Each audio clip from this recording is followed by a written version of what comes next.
Hey YouTube, it's me Myra and I am back with another video. As you can see in the title, I am doing a story time. This is for my supporters that I have gained. You guys do not know me, so I wanted to kind of give you a little backstory of me, and maybe that could kind of give you a general idea of why I'm such an adamant person like I am, and I'm a caring person. If you hear a little tingling in the back, that's my little doggy, and she don't want to go sit down like I told her to. Go sit down, Molly. Go. Okay, so 14 and pregnant. Yes, guys, that was me. Okay. I'm not ashamed of it. Molly, don't do that. I might have to start this video over. But nope, I'm not. Molly, stop. Go. No playing. Go sit down. Go sit down. Sorry, guys. Give me a minute. Give me a minute. Let me get her under control. Okay, I'm back. Sorry about that, guys. So, yes, that's me. And I am not ashamed of anything that has happened in my life. So I'll give you a story time real quick because I know we don't have a whole lot of time and I may have to do a part 2. So, girl. And it started at 13, right? I went from the 7th grade to the 9th grade. I begged my teacher, please, I don't want to go to 8th grade. I begged them to put me in 9th grade. I wanted to go from 7th grade to 9th grade so bad. I did not want to do 8th grade. Like, I just felt that I was way more mature than the people that I was in class with. I was smart. I just didn't want to be there anymore. So I don't know what she did or who she talked to where I took a test. They had me take a test and I did good on the test and I was able to graduate with the 8th graders. Okay. So I went to 9th grade, Clifford J. Scott High School in East Orange, New Jersey. Okay. If you don't know, Whitney Houston went there. This school was not like a regular school. Like, these girls were real popping, as I call it. Me and my cousins, and y'all my cousins now too, so y'all better get the lingo together. So these girls is real dope. Like, they popping, cute. And here I go, this old nerdy girl in freaking 9th grade, okay? So with my personality and stuff, it's never been, well, when people meet me at first, they do think I'm like this stuck-up girl, but I'm not. Like, I always never had a problem with getting friends and nothing like that. Like, I hung out with popular people. Like, I didn't, the friends I had wasn't giving off the look I had, okay? I was the goofy girl, but I still had the cool popping friends. So, and I didn't used to, like, I wore my glasses, but I stopped wearing glasses. Like, I wasn't wearing my glasses. I was this petite girl, you know. I was cute myself, but I still was kind of goofy because I wasn't really in the streets like that. Well, a little, but not like that. So, anyway, these girls, they had dudes popping up in cars, y'all. Like, cars. So that tell you that they wasn't, and it wasn't just one girl. I mean, it seemed like all the girls was, they was these cute girls, cute shades, dressing cute, and had these grown men pulling up at the school or whatever. So I'm like, okay, I want to get me a boyfriend. But I lived in a strict home. So wherever they was meeting these guys at, I wouldn't have known because I only hung out with these girls at school because I wasn't able to go with them after school. After school, I had to go home. Like, I wasn't being able, like, I wasn't out there like that. So anyway, I ended up going to the skating rink. Okay. This was in 1995, y'all. I ended up going to a skating rink and I met this guy or whatever. He was cool. We talked, whatever. I gave him my number. We started talking on the phone literally every day, right? I told him I was a little older because he was a little older. So I told him I was a little older or whatever. But anyway, we talking this and this and that. He like, I want to hang out with you, you know, whatever. So in 95, December, it was a huge snowstorm, y'all. Like a real bad snowstorm in Jersey. Okay. He kept saying he wanted to see me. Now, here it is. I got this man thinking I'm like this grandma's all. Even though I didn't look like an adult. But, you know, this was back in the day. Like, God, it wasn't like how it is now where people is going to jail. Like, not to say it's wrong. It's not to say it's right. But it wasn't like, anyway, that's a whole nother story. So he like, I want to see you or whatever. And I'm like, okay. I could meet you on Whoop Whoop Day. Now, mind you, it wasn't no cell phones and stuff. So I'm like, I could meet you on this day at this time. And you have to make sure that you're there, which was like this store down the street from my house. So the next day, I meet him at the store. He there. And I goes to his house. Okay. I went to his house. 1 second. I'm not answering that. I want to get through this video. I go to his house, honey. And I didn't just spend the night. Okay? I stayed over there, girl, for like 5 days, 4 days.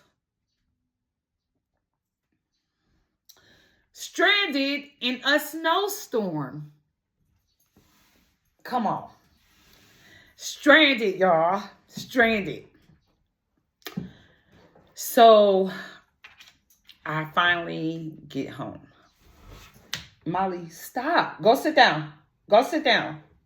1 second, y'all. Let me get her under control again. Okay. So, I finally get home after being gone for about 4 or 5 days. Okay? Thinking I was a grown woman at 13 years old.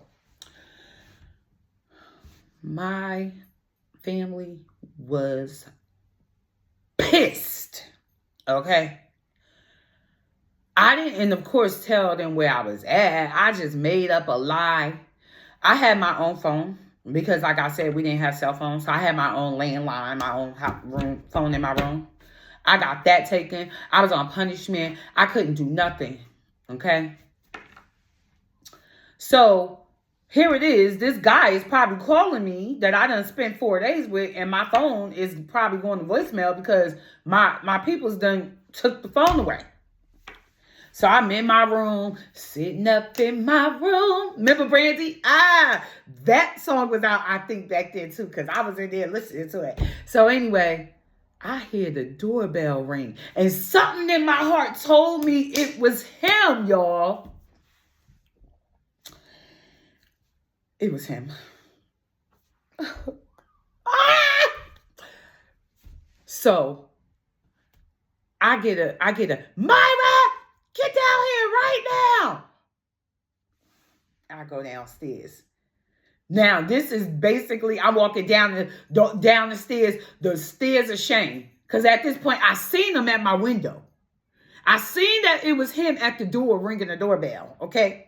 So I'm like, oh my God, oh my God. Next thing I know, they telling me to come downstairs. My grandma was like, how old are you? I'm like, freak. But I didn't say freak. I said, you know what, in my head. I'm like, oh my goodness. I'm busted. Like, I gotta tell this dude my age. So I'm sitting there like, she like, I said, how old are you? Hold on, my dog's barking. Hold on, y'all. Okay, so she said, I said, how old are you? I was like, 13. She was like, I don't hear you. I was like, 13. She said, say it louder. I was like, 13. He looked at me like, OMG. She said, you need to apologize to this man. But my granddaughter is not old enough to be dating you. She said, I'm not calling the police because she lied to you, but please don't ever come to this house again. I'm like, oh my God, that's embarrassing. Whatever. This is in December. Now, January, the end of January, I'm not feeling good. I'm sleeping all the time. I'm eating all the time. So my grandma like, what's wrong with you? What's going on? I'm like, she like, you always sleeping. I'm like, I don't know. I think I just be tired from school and stuff like that. And so she ended up making me an appointment. No, February 5th. My birthday is February 7th. February 5th or sometime that week, she took me to my regular doctor because she said I was sleeping too much. They did a urine test and they said I was not pregnant, right? They end up taking blood work and said we will call you with the results or whatever. I get home from school. My grandma like, Myra, get down here right now. Now, mind you, she had like a daycare center down in our basement or whatever. She like, Myra, get down here now. You got a phone call. It's my birthday, so I'm thinking I'm about to get a surprise or something. I'm turning 14. I'm like, I'm about to get a surprise. She's telling me to come downstairs. You know, when you're a kid, you thinking, you know, anybody like, she's telling me to come downstairs. Oh, I got something downstairs. Woo, woo, woo. I get on the phone with my family. They like, happy birthday. I'm like, thank you. They like, so how does it feel to know that you're going to be a mother? I'm like, huh? They're like, yeah, you're pregnant at 14 years old. So what are you going to do? Honestly, guys, pause.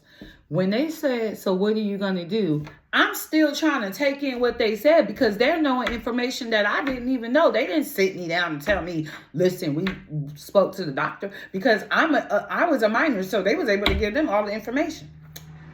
Girl, I just handed my grandma the phone and I just ran up to my room and cried, okay? My grandma came upstairs. She's like, so what are you going to do? I'm like, what you mean? What am I going to do? I don't know nothing about no abortions.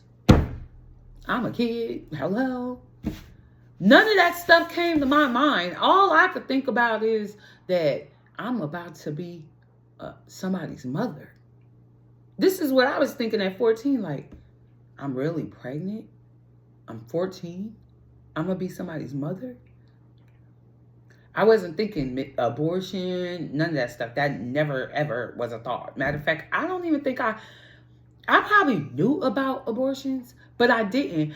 I wasn't out there like that. Like, I don't even think it was no big conversations, abortions and stuff. I probably knew about it, but it just wasn't that wasn't on my brain. Like, I wasn't thinking like, you're pregnant, you go get an abortion. Like, that never was me. So then my grandma said I couldn't live with her no more. Yeah.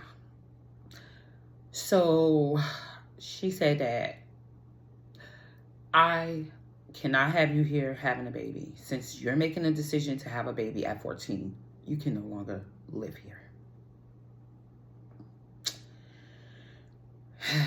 Yeah. So, I'm not crying, y'all. I'm just scratching my face on the side. So now, every day, I'm going to school, worrying about what area I'm living. How am I going to take care of my baby? My grandma don't want me here. What am I going to do? We're going to do a part 2 because we're already almost at 15 minutes. Yeah, it gets deep, guys. This kind of gives you guys a little backstory of moi and let you guys know why I'm such a strong person, why I'm such a passionate person, and why I go so hard. Because everybody has a story to tell. Some is true for some people. Some is not for some people. This right here is 100% true. I am 42 with a 28-year-old son. We will continue this story later. And I love you guys. Thank you for tuning in, cousins. We got a lot to talk about. Part 2 is tomorrow. Mwah.